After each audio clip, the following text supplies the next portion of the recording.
Welcome to the Virtual Memories Show. I'm your host, Gil Roth, and we're here to preserve and promote culture, one weekly conversation at a time. You can subscribe to the Virtual Memories Show through iTunes, Spotify, YouTube, Google Play, and a whole bunch of other venues. Just visit our sites, chimeraobscura.com/VM or vmspod.com to find more information, along with our RSS feed. And follow the show on Twitter and Instagram at VMSPod. Well, I'm back after an ostensible week off for July 4th, although I did put up a bonus mini episode last week. You can go find that. I do plan on posting a pair of shows this week, today and tomorrow, just to keep the cosmos and my OCD balanced. They're both recorded. I just got to find the time ahead of this weekend's trip to Massachusetts for the ReaderCon festival.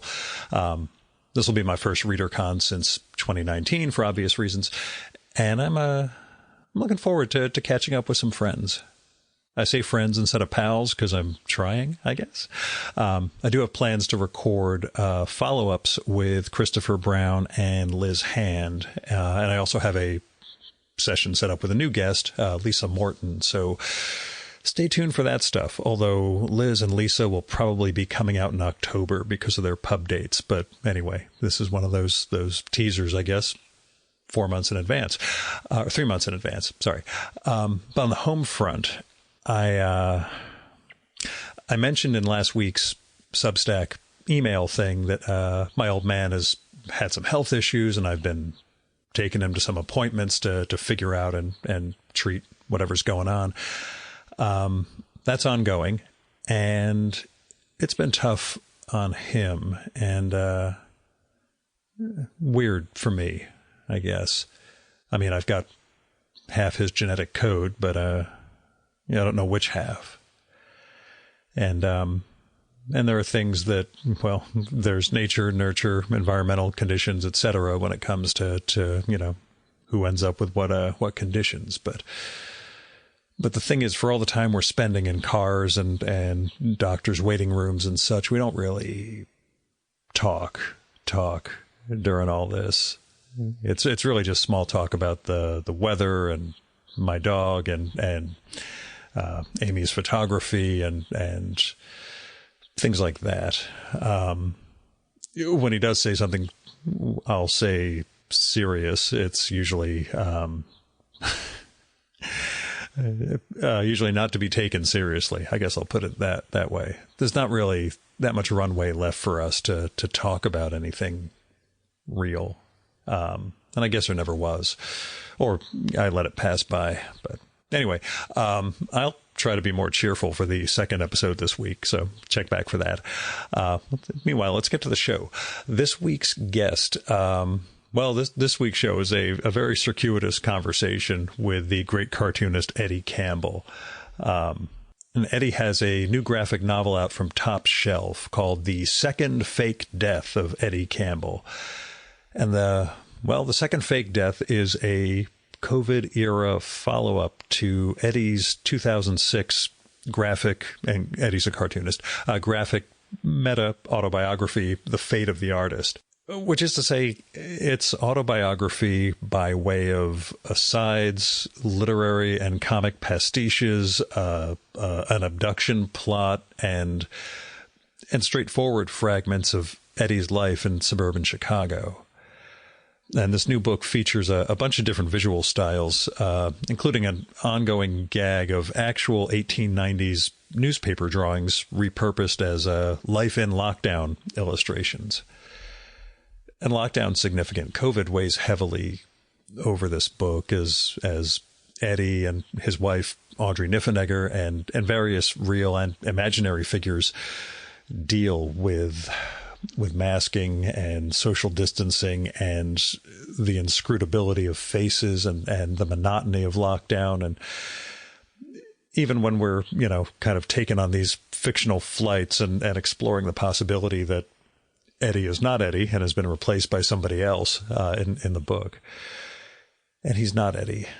None of us are, who we were before the pandemic, Anyway, as I mentioned, the second fake death of Eddie Campbell is a sequel of sorts to Eddie's The Fate of the Artist. But rather than send people searching through eBay or their favorite comic shops for a copy of that book, which I mentioned was 2006, it's actually included in this edition as a 2-in-1, like the old Ace double paperbacks. You flip over the book and you've got the other one in its entirety before you. Reprinting it like this gave Eddie also the opportunity to tweak the original Fate of the Artist, which we'll talk about in our conversation. And in that first book, in The Fate of the Artist, the plot is that Eddie himself has disappeared, and it's narrated by an investigator who's trying to figure out his whereabouts. And that leads to fictional testimony from Eddie's wife at the time, his daughter Haley, who you may remember from some past appearances on this show, and a couple of other devices, all of which, Eddie uses to reveal more of his character and sort of how he's seen through someone else's eyes.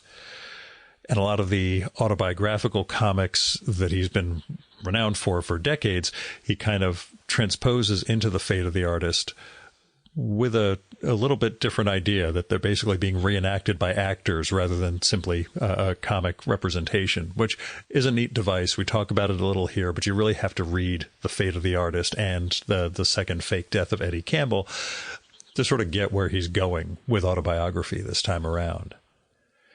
The point is, between them, and with the whole great breadth of Eddie's previous autobiographical comics, which you can find in the absolutely essential collection, Alec, The Years Have Pants, Eddie's continuing the project of telling a life while living it and employing some really sophisticated and fun storytelling techniques and graphic experiments in the process. It's this new book is well, it's fitting if it turns out to be the coda, which I don't think it is, of Eddie's autobiographical work. It's a pretty fitting one. But anyway, the other project we get into is Eddie's full color and slightly revised edition of From Hell, the big graphic novel about the Jack the Ripper murders, written by Alan Moore. And all of this stuff is available from Top Shelf Comics, and it's findable via your favorite bookstore or comic shop. But anyway, that's what we're here to talk about. As caveats go, Eddie's audio level was a little low. He didn't have headphones on, so he didn't always hear when I was interjecting on him. So there's going to be some funny circumstances like that. Don't think he was just blowing me off. It was just technical stuff. And I've tried to equalize the audio a little bit, but anyway. Also, when we're talking about his first wife throwing bottles at him and otherwise engaging in spousal abuse in The Fate of the Artist, it's all imaginary. It's all a comic. We're goofing on the fact that a joke like that he could make in a 2006 book probably wouldn't pass muster nowadays. Anyway, don't at me. Here's Eddie's bio. Eddie Campbell has been making a living from comics since the 1980s. He is best known as the artist of From Hell with Alan Moore, and he made a splash with Bacchus, whose monthly comic ran for 60 issues. His semi-autobiographical concoctions, however, form his favorite strain of his own work. The former material was gathered in Alec, The Year Have Pants, except for the full-color book, The Fate of the Artist, and his all-new book, The Second Fake Death of Eddie Campbell. And now, the 2023 Virtual Memories conversation with Eddie Campbell.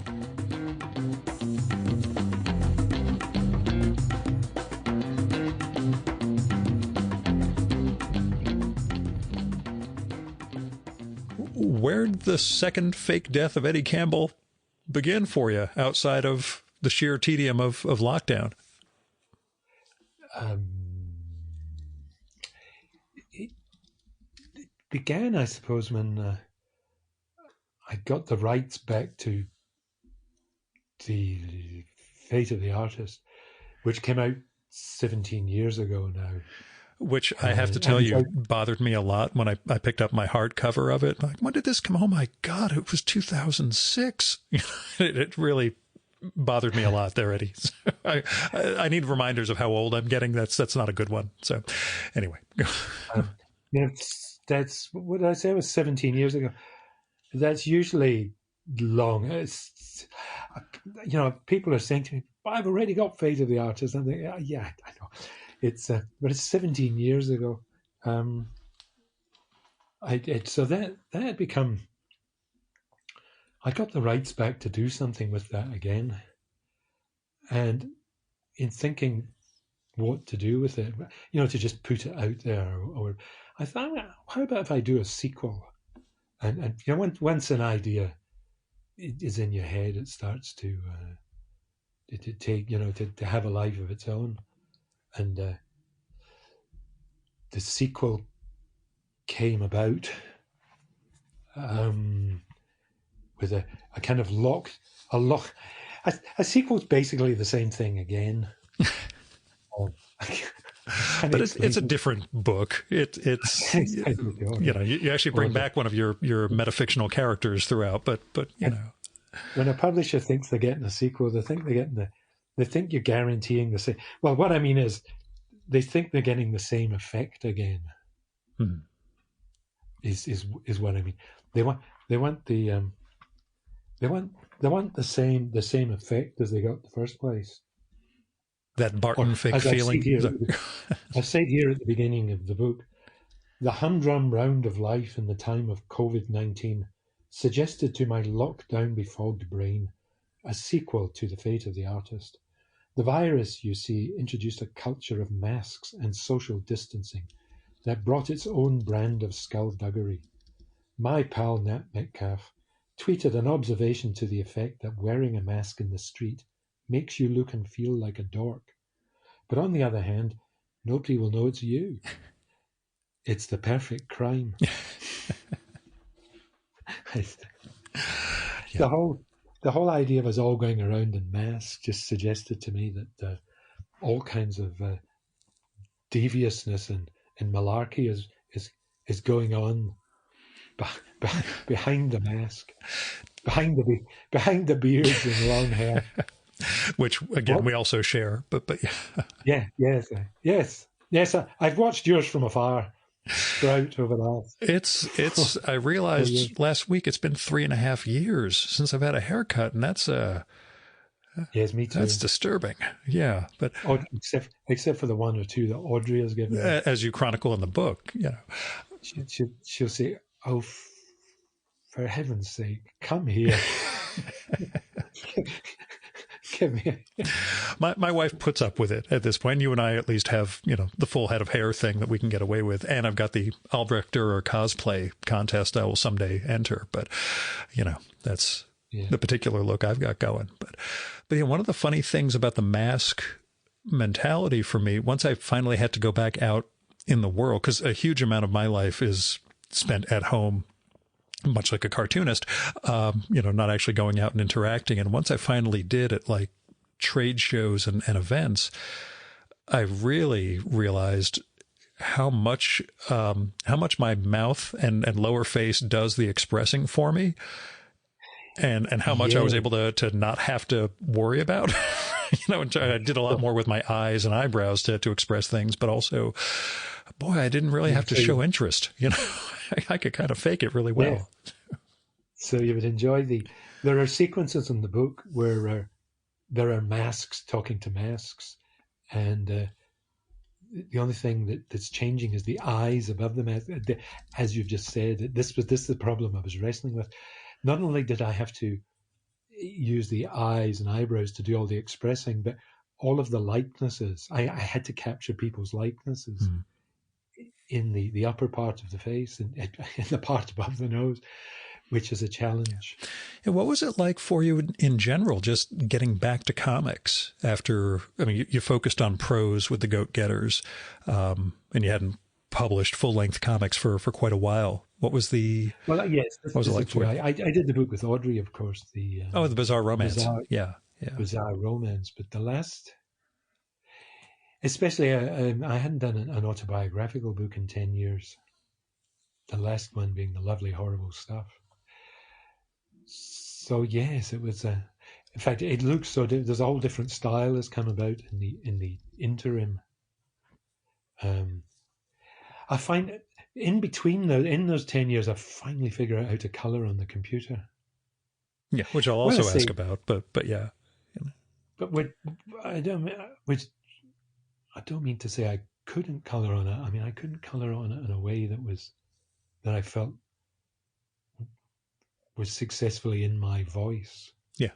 I figured out how to speak in my own voice. In fact, all of the art is done in Photoshop. Yeah. A lot of people are using oh gosh, I'm blanking on it now. There's an iPad sort of app that lets you draw in layers, and gosh, I don't have my iPad near me right now. Otherwise, I'd call it up and tell you. But yeah, it's I see a lot more of that from artists who I'm used to working in paper and ink. But do you feel it was primarily your learning curve, or did some of the tools get better also?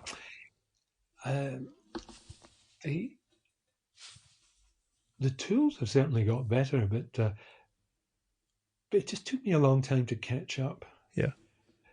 By which I mean to paint in Photoshop. And none of these paintbrushes or painterly kind of programs, not that I've tried them, but none of them would give me the effect that I want. In fact, mostly I draw on the fingerpad. Yeah. People ask me what equipment I'm using. I can. It's wonderful. I can take it anywhere. You know, you don't run out of cadmium red or have to go and buy another tube. It's just, it's never ending. It's all there. It's a never ending fountain of paint that you just access. Well, to that end, I mean, you finished the colorized, the color version of From Hell during this period. Also, was that sort of I hate to put it in these terms, but was that sort of I've got to do this, I'll keep getting better at colorizing while I'm doing, page by page? Or had you already kind of reached your... I had arrived at... To me, it was never a question that From Hell should be colored before, until I realized I could color it in a way that worked. And I think it works. I keep bumping into people that say, "Oh, I preferred the old one." I don't know what to say. It's not like you're going back and burning their copies of the black and white one. They can, I know. It's the wrong thing to say to somebody that's just spent 2 years. I preferred it before. That project also included reworking some of the drawings, right? Yeah, it wasn't. I've created completely new panels. I've amalgamated. There's a complete revision in there. Is that a temptation with any of your other work, or was it pretty much this one specifically could use? It was this one. This one was such a challenge. A lot of the problem with From Hell was that when we started it, there was no internet to speak of in 1989. You're dating me because I was reading it in Taboo back when I was starting college. So yes, 1989, 1990. God, I'm an old man. Anyway, go on. I didn't get a computer until 95. Yeah. I think in 98, I did a color thing. I didn't do the color thing. My assistant, Pete Mullins, and my design guy, Michael Evans. When I say mine, I mean they have lives that are their own, that have nothing to do with me. And they're only metaphorically chained up in the back of your studio. That's. They know that I look down on my paltry endeavors. But anyway, they were working with me on this, and they colored the thing. But coloring a thing in 98 involved moving huge files around on the screen. It's like I have to work on the next panel. I'll just move this over. So you move the whole thing over a panel that's now on the screen. And as the pixels all start to formulate, it's going to take a couple of minutes to materialize on your screen. You go and make a coffee.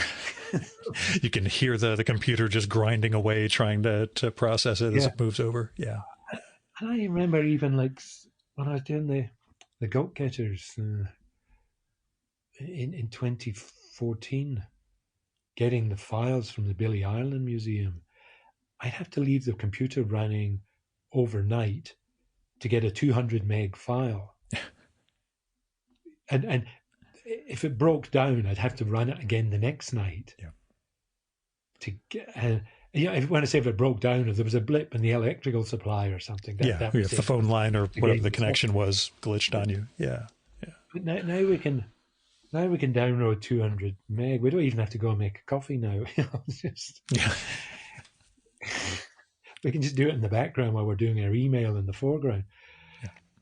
So the whole computer thing is changed in the last 25 years since I bought my first computer. 28 years since I bought my first computer. I remember that first computer.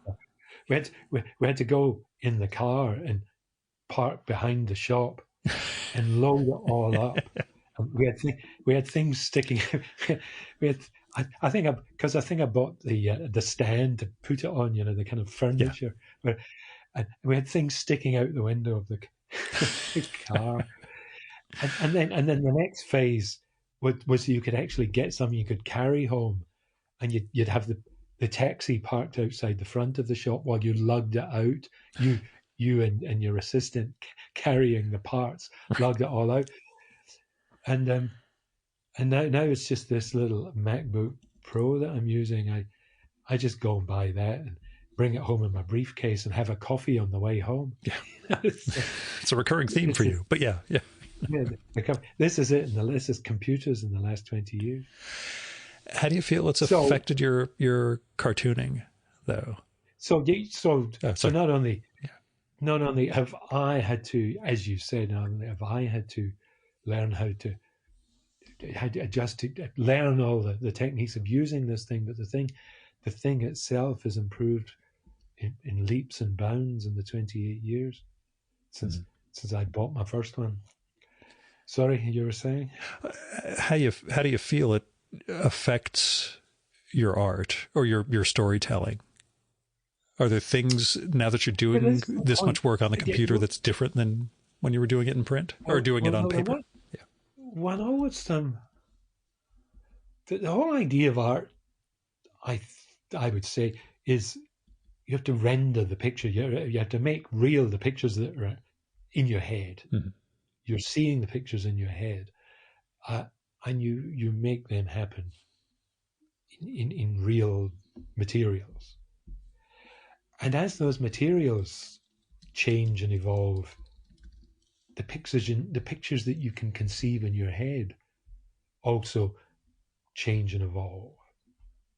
Like if you're picturing hugely complicated 3D conceptions, the chances are you're not going to be working in comics.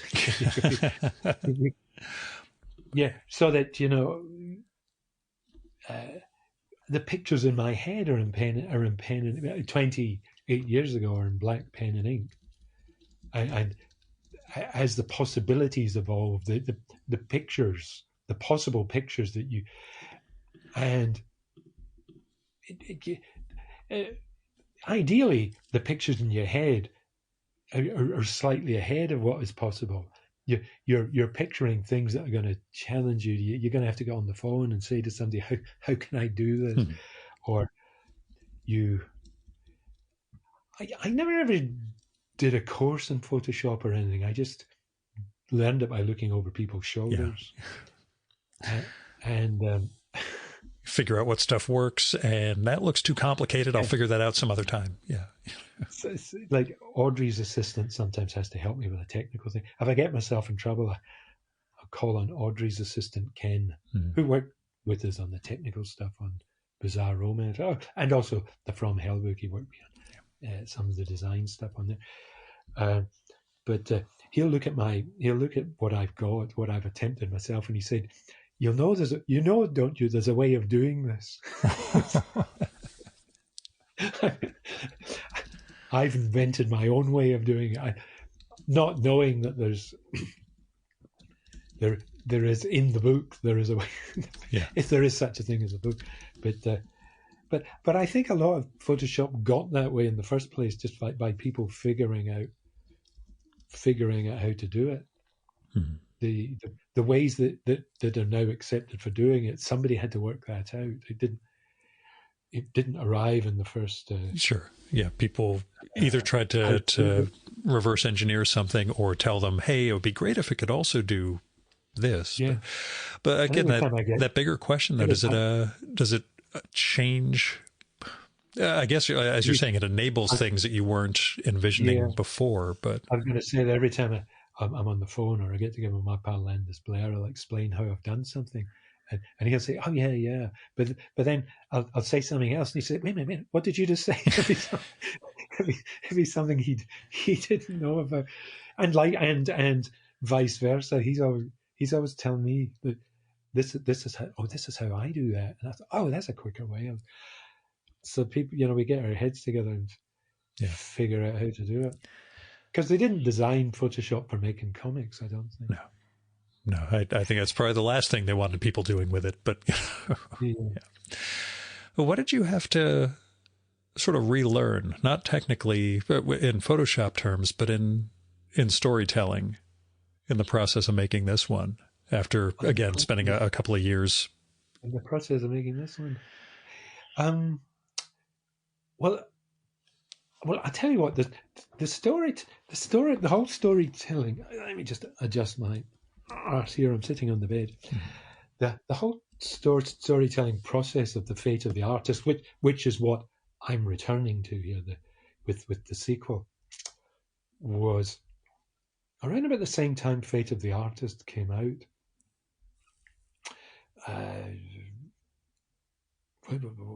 Daniel Clowes, his Ice Haven appeared. That's a great book. Yeah, and the two have something in common, which Charles Hatfield called what do you call that? The tiny fragments approach to composition. The narrative, the book is made up of bits of this and bits of something else, all juxtaposed.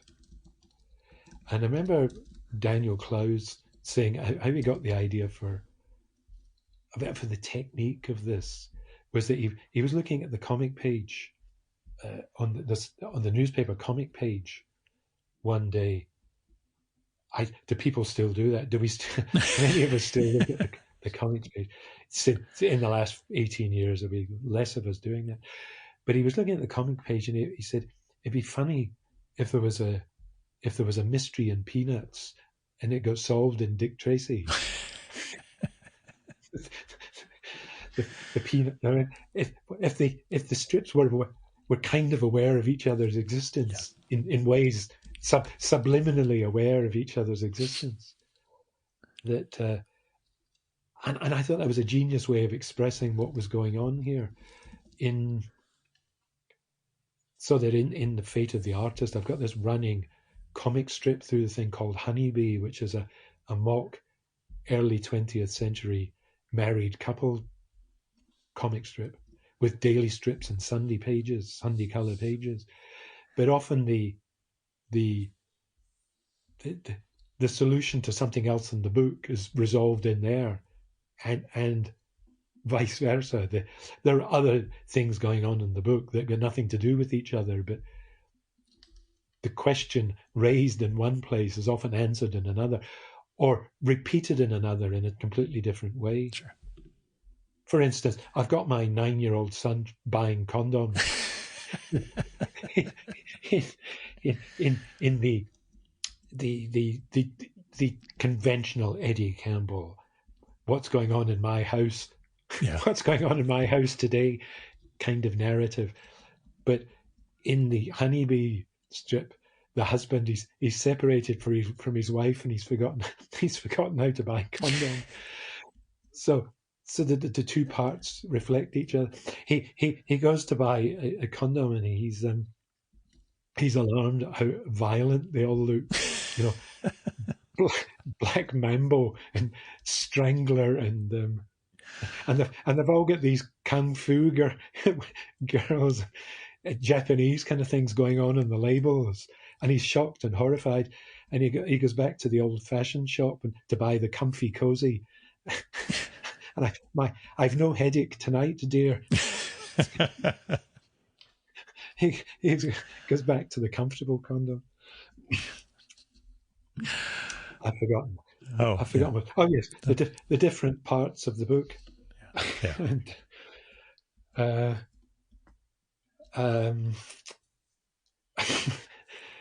yeah, just that. Sorry, go on.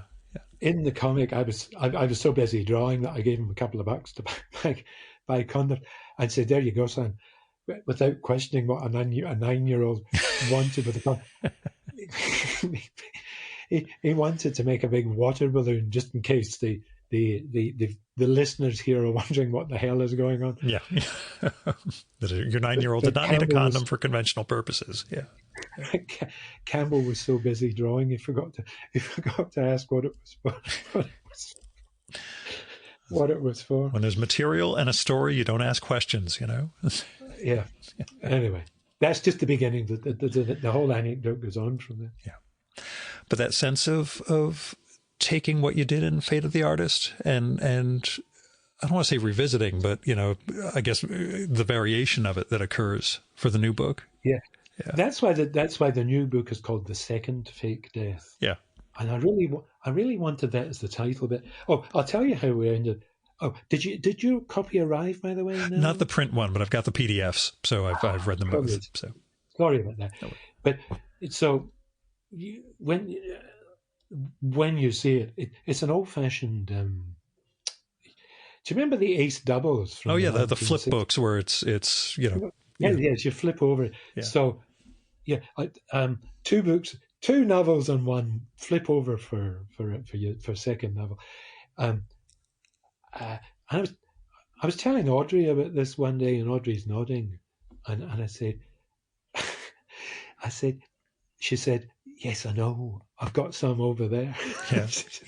She's got a little pile of Ace Doubles on a shelf. There's a 1960s, and they're all falling apart paperbacks. But they used to, they do two, I think science fiction, they may have done crime as well in this format, but they do two science fiction novels in one, and you've got two painted covers. You flip it over and you come in from the other from the back end, and you've got a new front cover, and the two meet in the middle, and one of them's upside down. You just turn the book around. But it came later on. That was just something that happened because Audrey and I. One of the lovely things about Audrey was that we have all these duplications in our libraries. This was from day one. I was looking at Audrey's library, just looking lovingly at our libraries and seeing other copies of books that I have myself on her shelf, and there were so many of these. But it was later on. I'd completely forgotten about the Ace Doubles. Later on, I wanted to release both The Fate of the Artist and The Second Fake Death, because for it to be The Second Fake Death, you had to know about the first fake death, which was in Fate of the Artist. And you're supposed to say, "What is this about fake deaths, Eddie Campbell?" And I would say, "I'm a glutton for punishment." Imagining your own murder. Imagining my own murder twice. Yeah. But so the problem was the publisher says we can't release them both at the same. I didn't want to release The Fate of the Artist first. I didn't want to release a new edition of an old book first. I wanted it to be known that this was part of a series, but at the same time, it kind of had to be read first. Otherwise, The Second Fake Death is problematic as a title. Yeah. Maybe, and maybe not. I don't know. and I didn't want to put it the Fate of the Artist as a backup to the first one. I didn't know what to do here, and Audrey said, "Oh, the publisher didn't want to release two books at the same time, or you'd be in competition with yourself." And I didn't want to put it as a backup in the same book. Yeah. They put one of them in the back. Each one had its own presence as a book, and Audrey says, "Well, why don't you do it like the Ace Doubles and do it as a flip over? Two in one, conjoined graphic novels I've got on the cover." And I said, "Genius, wonderful!" That was Audrey's idea, and I said to, so now I've got to get it past the publisher, and I said, "Look, this is what I propose," because everything I propose to the publisher, they usually argue. They usually argue about. They've usually got a reason why it doesn't work. And they said, "Brilliant, let's do it." And I thought, "Oh my God, everything's changing." They love it. What's going on here? So there we are. When you see it, you'll see exactly what I mean. I can visualize, but I'm looking forward to getting the hard copy too. Yeah, it's a nice strong. It's a little box of a book with a really hard cover. Yeah. And you come in at the. They both look quite different, as I say, because when I did Fate of the Artist, I was still working on paper. So what I've done with the Fate is I've rescanned everything. Oh, see, that's another thing. Back when I did that first time, you couldn't scan color adequately at home. It cost me $25 to go and get a decent scan of each page. And that worked nicely. Although later, I won't get into the scanning problems at the moment. But so just to get the thing scanned, like $3,000, like $2,500, I think it cost me, just to get the scan. Almost 100 pages. Yeah, 96-page book. And now, I think this little scanner I paid $85 for. Unbelievable what it can do. What it can do, all the things that I had to go to a graphics shop 17 years ago to obtain, and now I can do it in my room here. Mm-hmm. It's all changed. It's amazing what computers can do. The computers will be able to do all the drawing next for me, and I just sit and watch. Well, the other guest this week is Ryan Hughes, who has played a lot with the whole AI art lately. So yeah, I'll be listening to Ryan, and everybody else is up in arms complaining about it. Somebody sent me a link to a database. I think they wanted me to sign up.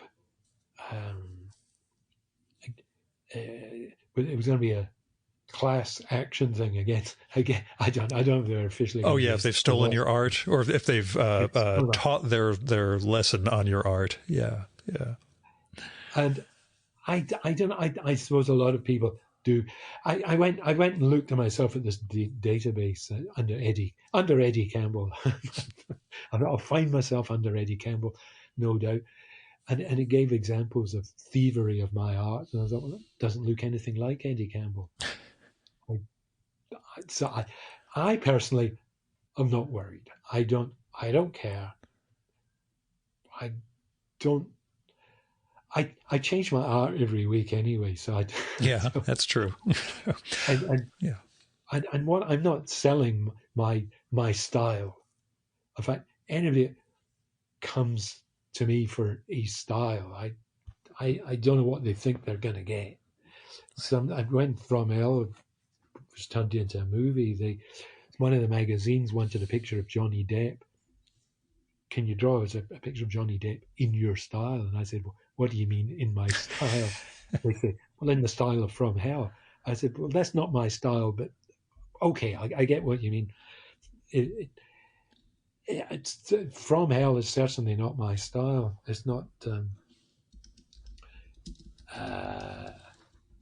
anything that I think of as my drawing. Yeah, it's a drawing that I concocted for the project of From Hell. If I'd known that From Hell was going to go on for 10 years, I might have worked out an easier way a less laborious way of doing it. But it's too late now. When I say 10 years, it took a couple of years to make the color version, which, as you say, wasn't just. A lot of it was just fixing the size of heads.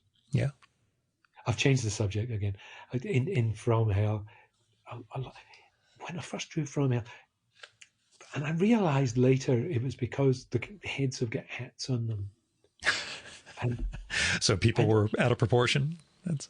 Yeah, because the whole our whole way of doing figure drawing is to have a sense of the proportion of the head to the body, and a correctly proportioned adult of good height, say upper, 5'10" onward upwards, when it might have a height of between 7 and 8 heads to a body. Yeah, the height, the height of the head would be repeated 7 or 8 times total in the body. A rather small person of about 5 feet, like a Jack Kirby, might have 6 to 7 heads. You get what I mean. So if you want a tall person who's a small person, it's all in the relationship between the head to the body. You draw yourself, so you know what I'm talking about. Yeah.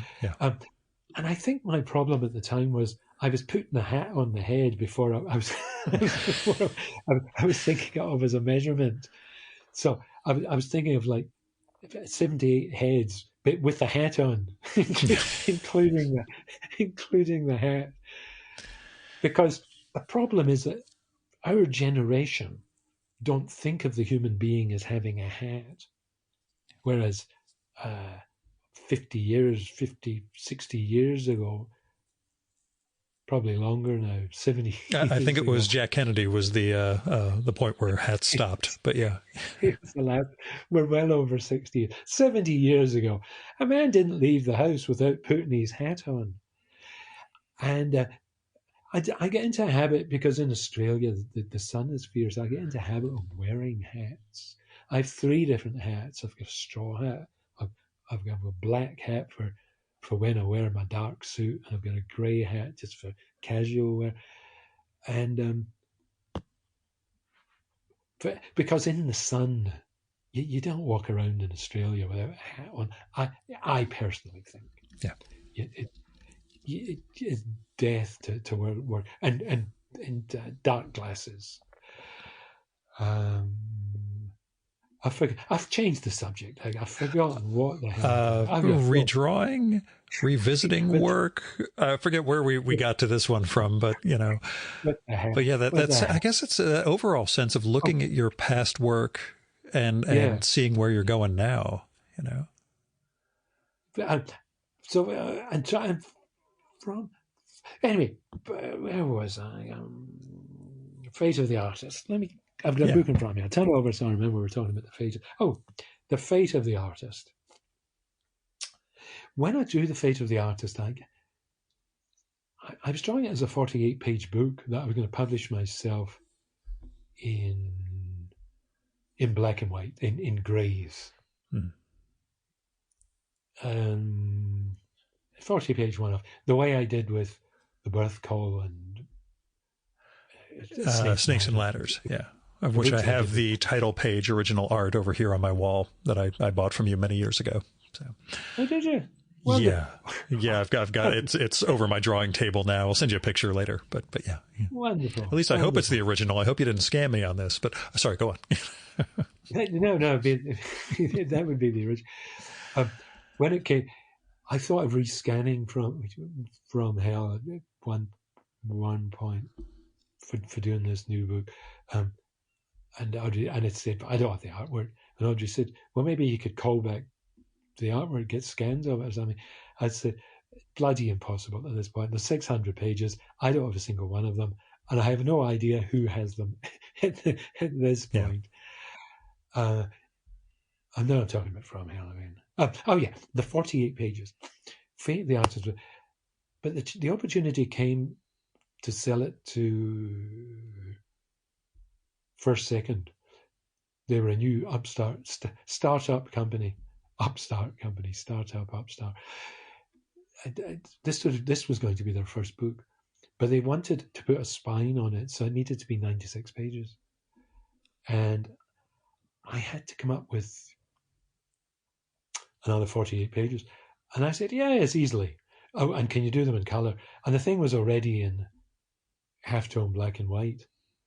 Oh, yeah, promise everything and work it out when you get home. Yes, of course. No problem. Easy peasy. And yeah, and I managed to convert the black and white colour artwork by going over it in dry brush, going over what was already grey in dry brush colours, converting gently so as not to disturb what was already there.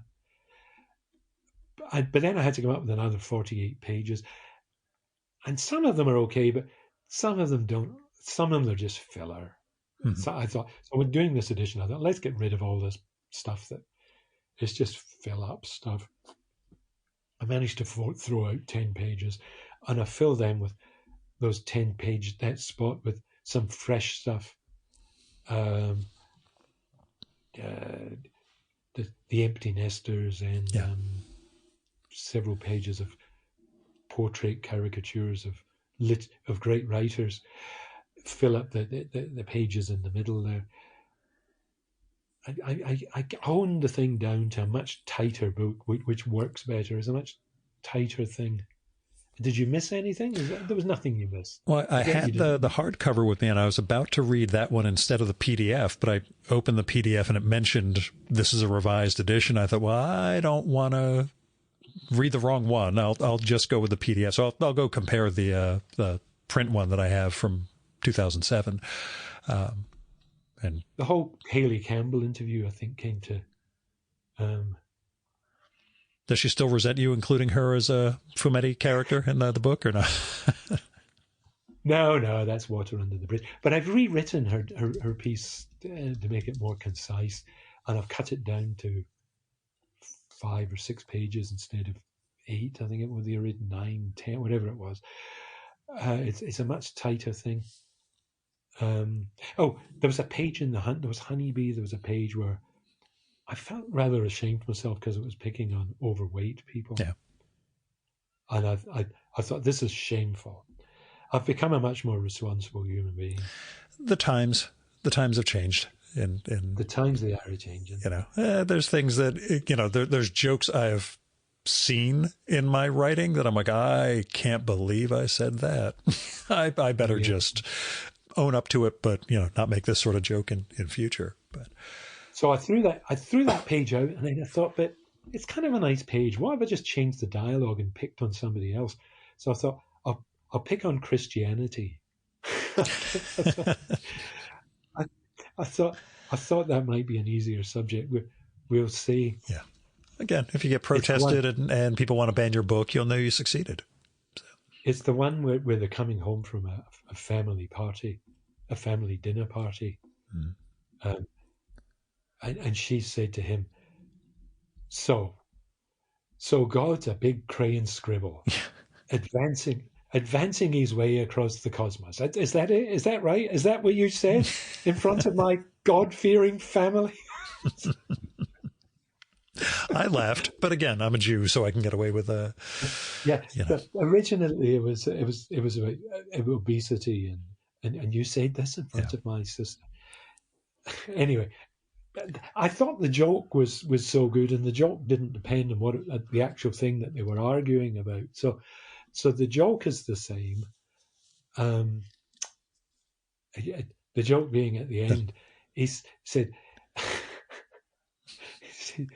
She said, "You've completely ruined my family dinner party." And he said, "Well, I wasn't that keen on it anyway.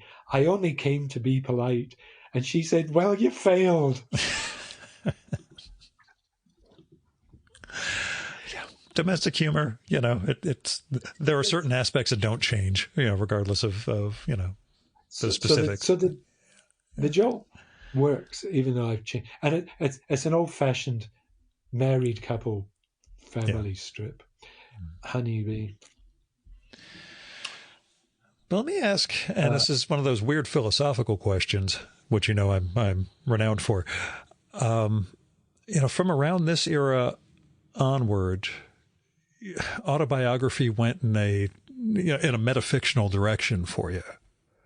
The Alec comics and Graffiti Kitchen and things like that names were changed, and there was another persona. You could say it's sort of a fictional representation of your life, but it was still straightforward. It was still a kind of linear representation of the Eddie Campbell / Alec story. Yeah. And then from here, things go perceptually off the rails, I guess. Things fall into this metafictional terrain. I think there was an element of this quite early on. If you look at The Fate of the Art, no, you look at How to Be an Artist. Yeah, around there, sure, you're right. Yeah. Which I found that on. It's long been fixed now, but I find it on Amazon as How to Beat an Artist. Which is also useful information, but How to Beat an Artist. And I did a blog post about it way back 12 years ago or something. Because in The Fate of the Artist, there is the hideous beating of the artist, where my wife at the time finally snapped.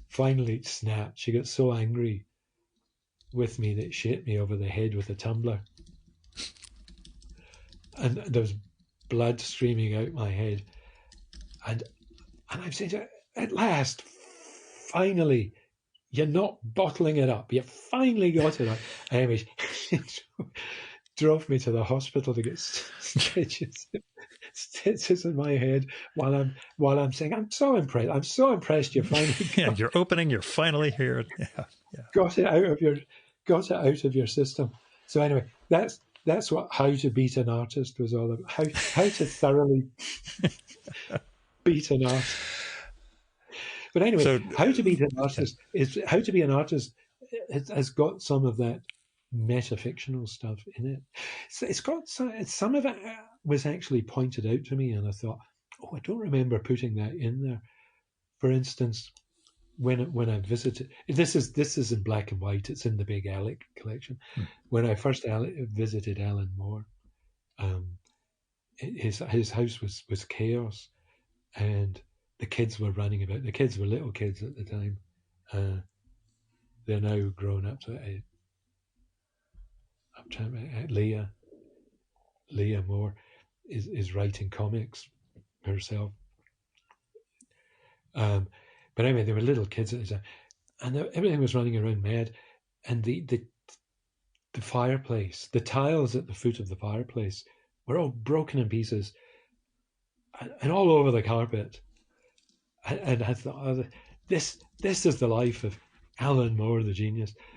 And at the end of the night, when all the running about had finished, all the sleeping children had been picked off the carpet and put to bed, he and his wife, they got up in tandem. They got up together. Like this was a nightly routine, and they put all the little pieces of the tiles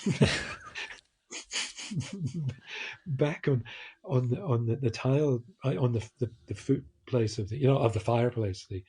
Everything was back in place. All the little upright ones were standing back upright. Everything was put back, and everything was cracked, but everything was back in place. Yeah. And I put this in the comic as a salient detail that I remembered. And somebody did his thesis. Somebody did his bachelor's thesis on this and sent his doctorate or whatever. I can't remember. But he sent me the book, and he said this was me seeing Alan Moore's chaos theory in action. Yeah.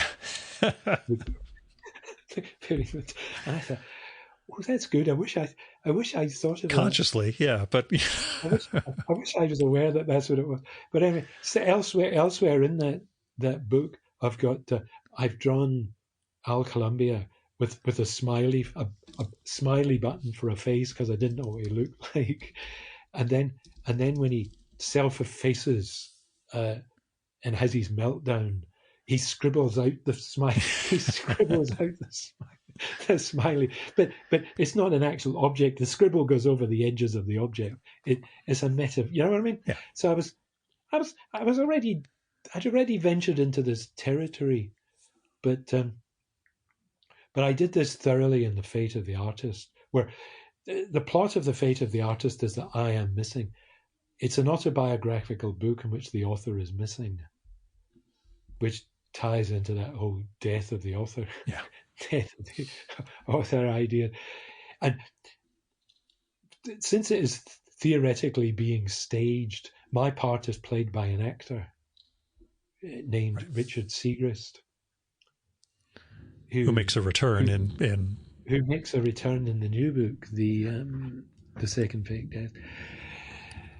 So Richard Segrist is playing me, but now when in Fate of the Artist, I don't really look like me. No, it's a longer face, a little bit rounded. You know, it's distinctly someone else playing. Yeah, you accept this. I bet people are saying, "Oh, it looks just like you," and I thought, "Man, it's not meant to be." No, it's as somebody who had been reading your work for 20 years. Yeah, it's clearly intended to be, an actor portraying Eddie. Yeah. It's an actor playing me because I'm missing, and every now and then, one of my kids says to Segrist, in one of the, there's a little theatrical daily strip that appears under Honey Will It Be. Says, "You're doing all right, Segrist, but my dad doesn't run like this. He run like that. He runs like this." And then Callum does an imitation of me running. The whole metafictional thing. Yeah. There's a film crew is recording, is in the house. So like when the wife hits me over the head with a tumbler, they're on hand to say, "Yes, but she hits him much harder than that," and then I get hit again and again and have to go to the hospital. Yeah, take 3, take 4. Yeah, but do you see that as this will sound weird, and again, metafictional or metaphilosophical, a function of the autobiography getting closer chronologically to the present? The funny part is that I made that up. There wasn't a film crew, but a couple of rising TV guys. I don't know that they'd done anything at the time. This was 13 years, 14, a bit later. This was about 12 years ago. Had read the book and thought, this make great TV. They loved the whole metafictional thing, but and nothing came of it in the end except a small 2.5-minute movie in which I played myself. But I said the whole metafictional thing is only of value if you're going to use it to say something slightly more profound than you could have said just the regular, normal way. Yeah. Is my argument here. As I say, the whole point about Campbell being missing. Well, I won't give away the book, but Campbell turns up at the end and plays a different character altogether. He plays a character in an adaptation of O. Henry's. Actually, this book came out 87 years. There's no spoiler alerts to worry about. Campbell himself turns up, but playing another character. He's playing the protagonist of an O. Henry short story titled "The Humorist," in which this protagonist he becomes a professional writer. He's working as a bookkeeper in his uncle's company or something like that. And he has this success, but he finds these little humorous ideas by raiding the sayings of his children, and you see him hiding behind things. He's hiding out in the bushes while they're playing, but the children start to resent this and they start to avoid him, or he's in bars over listening to the people standing next to him, and they start to stand further away, And he comes to the realization that he's become a pariah. People are avoiding him. The lovely and little judicious sayings that he used to pick from his wife's dialogue, he finds that she's gone quiet because she realizes that he's preying on her, and he's become he's become a vampire, and he gives it all up. He doesn't like himself anymore, and he gives it all up, and he goes and gets a job working in a funeral parlor, and he enjoys the sweet quiet where all he does is keep the books in the back room of the funeral parlor while his partner manages the funeral stuff, seeing the customers out front. And it's a lovely, wonderful little story. It's beautifully written. The prose in it is beautiful. And it occurred to me that the whole fate of the artist, like the second fake death, that the whole of it is a kind of, and I realised this probably runs through my work all the way back as a, what's the word? Through memento mori. Yeah. Yeah. A memento mori. A reminder that life is short and don't take it for granted. I'm with you. And to that extent, you know, making the second fake death in the middle of what we were all going through with COVID lockdowns, etc. Yes, Haley experienced this in a rather painful way because her book, All the Living and the Dead, was released in April of 2020. 22. No, over here. Oh, I thought it came out. No, her book came out. Blanking on when it showed up, because I recorded with her last year about it. That's probably what I'm thinking. That was the American edition. Yeah, and the American edition did much better, but her the English edition came out just as the COVID took hold, and they were very shy about promoting a book about death. It was called All the Living and the Dead. It's one of the best books I read last year. So yeah, I wonderful book. Yeah, and the publisher was very shy about promoting it right there when everybody was excited. We know everybody's dying right now, but you know, I get you. Our book is about. It's about that. It's not gloating. It's a book is wonderful. It's not one of those things, how to deal with death. It is about the people who deal with it, the people who have to, the people who deal with it for us, so that we don't have to. I was going to. I forgot what I was. Let's see. Just working on the second fake death during all this. I was going somewhere with that. So I was drawing it all through that. I kept hoping I was going to say the book was about our COVID year, but it's like 3 years now. It's our COVID life. Yeah. It's changed into a COVID life. I just did a convention cake for the first time. Yeah, it was the first time since 19. Since I saw you, the first time since I saw you at SBX. I think that was 18 or 19. So yeah. 19, oh no, we did a TCAF we met at, and then we recorded when you were in New York for something else. But yeah, it's getting back out in the world. When did Tom die? What was it? I'm sorry. Yes, it was. That was September 2019, and then he October 2019. Then he died in November. That was the last show I did. Well, I had dinner with you there.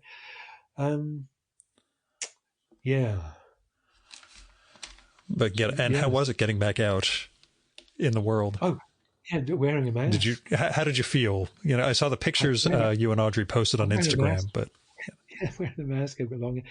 Probably don't think I didn't have a Scottish accent. They think it's not Eddie. I'm being conned here. It's not really him.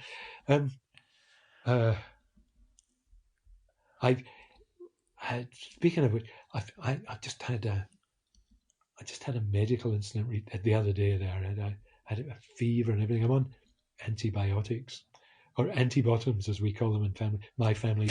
I'm on antibottoms, I've had to give up the booze for a couple of weeks.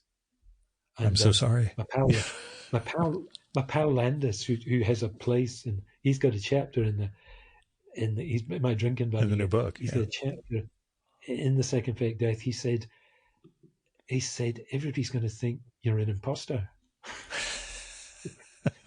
If you give that booze, he says, no, wait a minute. He said, you can use this as a publicity stunt. If he was the real Eddie Campbell, Yeah. But getting back out in the world was good, comfortable, weird. Going to Cake. Yeah, it was good getting back to it in the saddle, remembering how this works. In 30 years, I've done a couple of shows every year, and then suddenly everything stops. Your life becomes walking around the neighborhood. Yeah. The strange, and maybe venturing out to the supermarket once a week, masked and getting it done quickly. So I thought that the strangeness of this experience demands a book. I thought but Second Fake Death isn't just about that. There's this whole strange a life of the imagination that creeps into the Second Fake Death. Yeah, which is full of action and mischief, and another fake detective. But all in our heads, as opposed to what we get out in the world.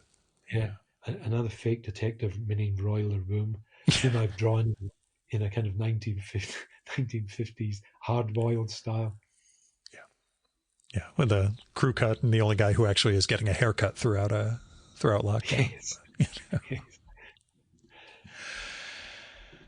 But the other question I had of the work, we spoke when I was doing daily COVID check-ins with people during the early days of lockdown, and you mentioned that you were following up on something from the Goat Getters that had come up. You were researching the cartoonist and interviewer Kate Carew.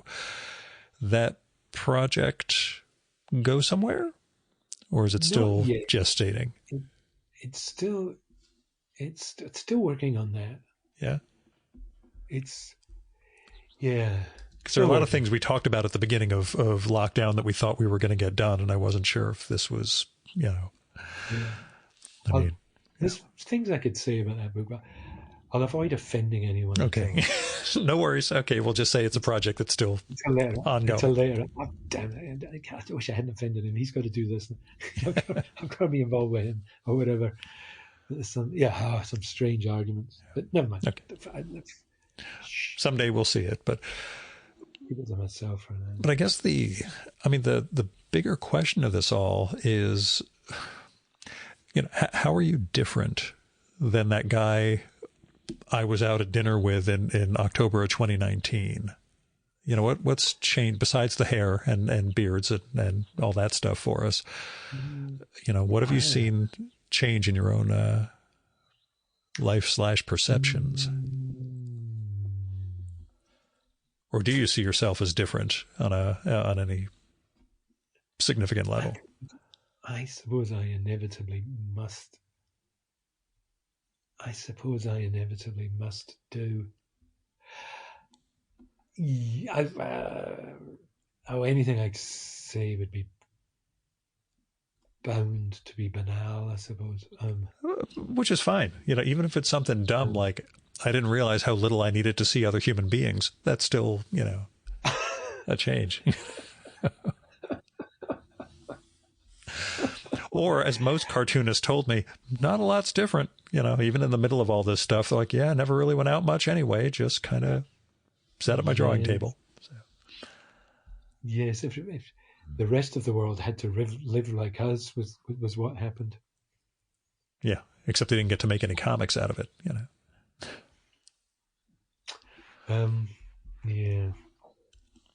But any transformations otherwise, or just sort of refinements of yourself? I think I'm less likely to argue about little things. Yeah. I'm less likely I'm less annoyed by little things than I used to be. Yeah. It's funny because for some people that enforced "it's just the two of us" thing builds resentment. I'm not saying it's me. I'm just saying, for some people, they find more stuff to nitpick about, from a period like that.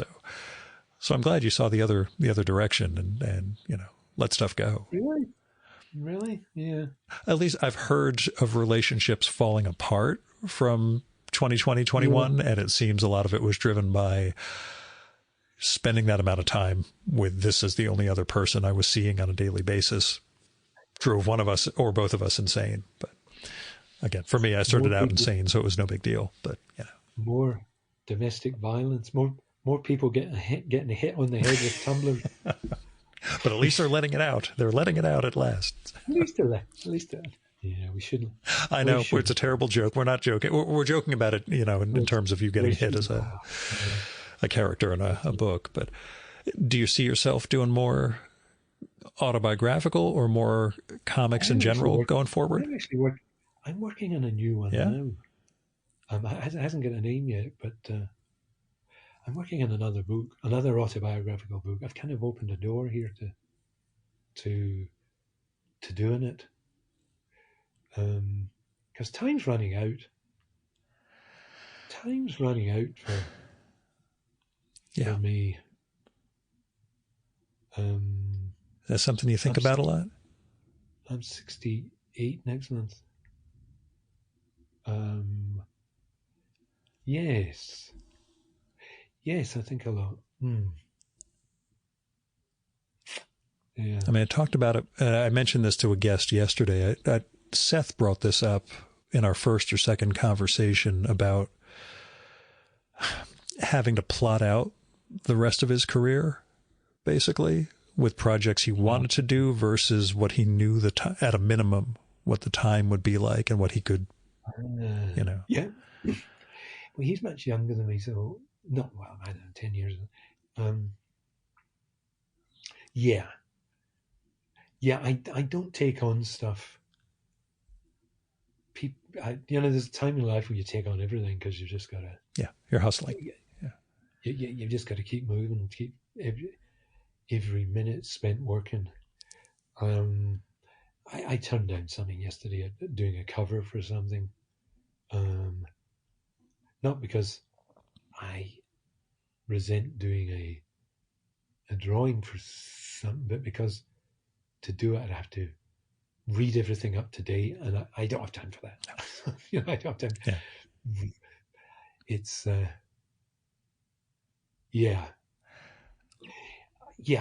time's too precious. Remember, once upon a time when you were... Not to say I don't enjoy sitting doing nothing. Yeah.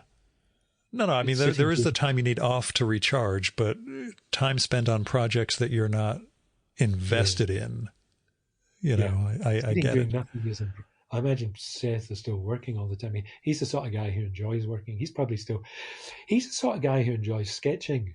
He fills sketchbooks. He's one of those bastards who enjoys it. like Crumb. Yeah.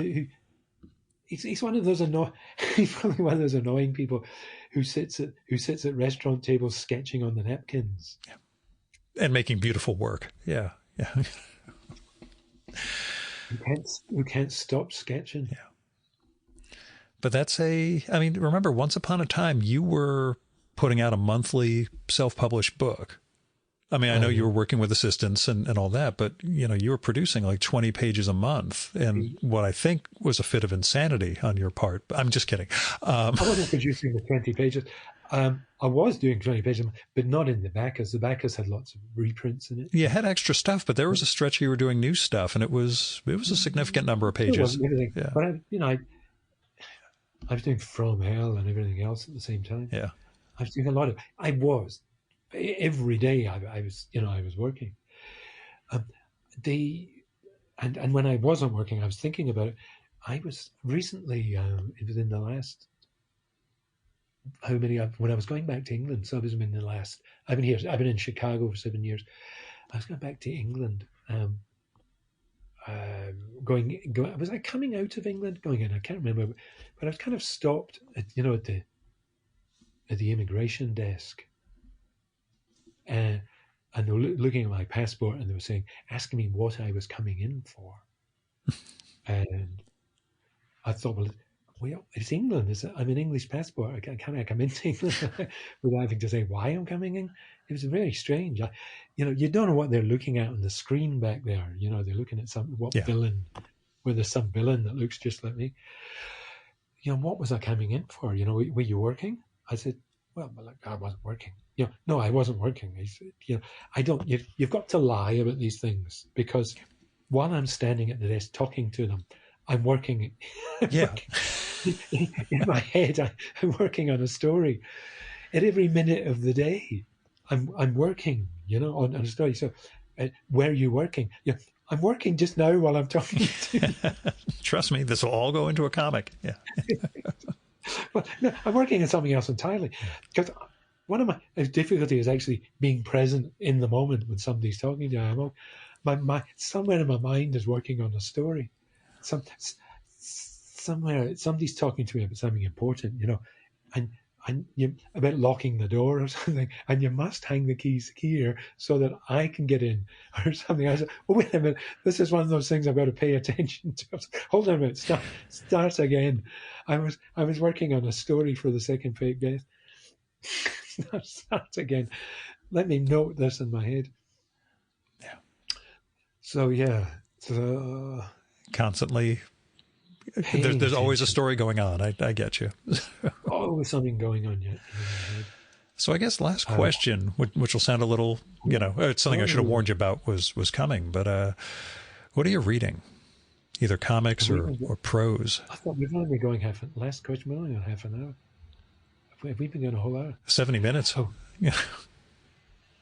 70 I'm sure we'll end up going on another digression after this, but my ostensible last question is, what are you reading? I've just read Megan Kelso's Who Makes the Pancakes. There's something. I've never read her stuff. She good? Her book about the one that the whole piece that she did for the New Yorker, mm-hmm. back when they were doing the New Yorker, were doing a page of comics a week. I've forgotten the title of it suddenly, but it's in this book about the pancakes. Has an amazing density to it. It has the density of a graphic novel, even though it's 25 pages in length. Nice. And all her pieces are a completely different style in the book, anyway. I've heard great stuff. I just need to actually say, this is part of losing Tom, is that there's no one who's telling me you need to go read this person or that person. So telling you what's going on. Yeah. Yeah. I used to totally depend on Tom telling me whose birthday it was today. That's also a big thing. Yeah. That's showing up in the Comics Reporter for your birthday was always a special moment. So. Yeah, you think, how do all these, suddenly you got all these happy birthdays, how all these people remember my birthday? And you realize it's Tom. It's all the people that follow Tom. Right. He one of his specialties was saying every day of the week, saying whose birthday it was today. Yeah, losing him right before the pandemic was it was a terrible enough hit, and then seeing the world end like that for an indefinite period made it even tougher. But yeah. So anyway, on the strength of that, we'll get to the third fake death of Eddie Campbell at some point. But Eddie, I want to thank you for coming on the show. And when this hard copy of the book shows up, if it's not signed by you, then I'm coming out to Chicago at some point and getting an autograph. I think I may have done, but well, so you must have been delirious, not drinking. That's I don't know what I was doing. Yeah, my delirium. The lack of booze must have gotten to you. But thanks again for coming on, Eddie. I really appreciate it. Hey, thanks, Gil. It's been fun talking to you. Till the next time.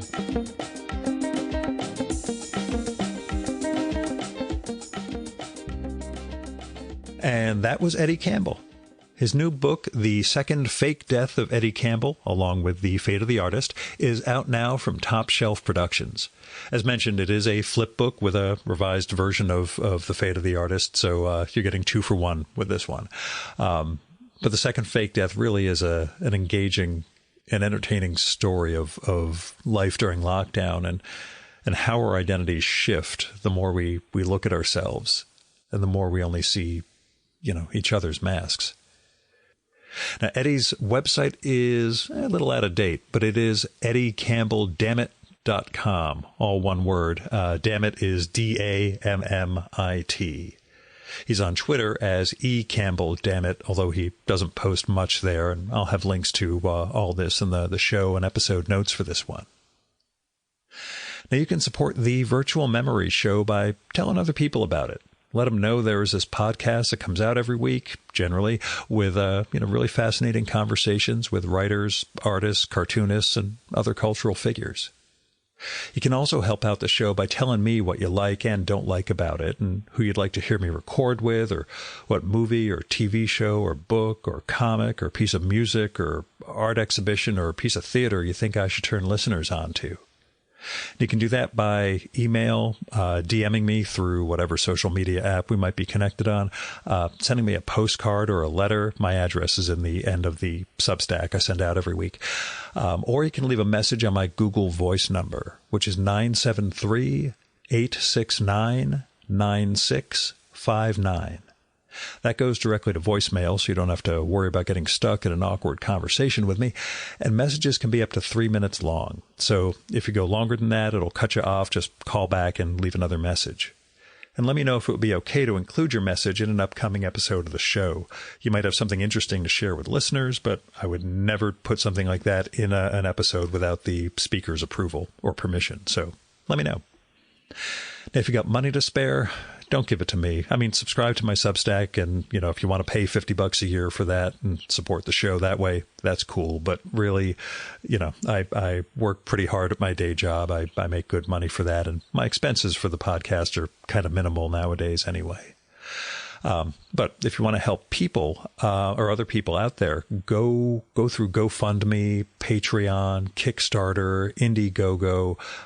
There are all sorts of crowdfunding platforms you can do to help people with medical bills, with retirement funds, with getting artistic projects off the ground. I just donated through GoFundMe yesterday for Malcolm Margolin, this publisher I recorded with in 2016, who's pretty old and needs some help with getting set up in a new place and being able to function well with that. But anyway, that's the sort of thing you can help with when it comes to institutions and donating that sort of thing. You can go through, I do my local food bank. I make occasional contributions to the Poor People's Campaign. I make targeted election contributions, but I'm a lobbyist, so that's part of what I do. But you can find other ways to help this world out. There's Planned Parenthood, Women's Choice Funds, and other things you can do to help make a better world. So, I hope you will.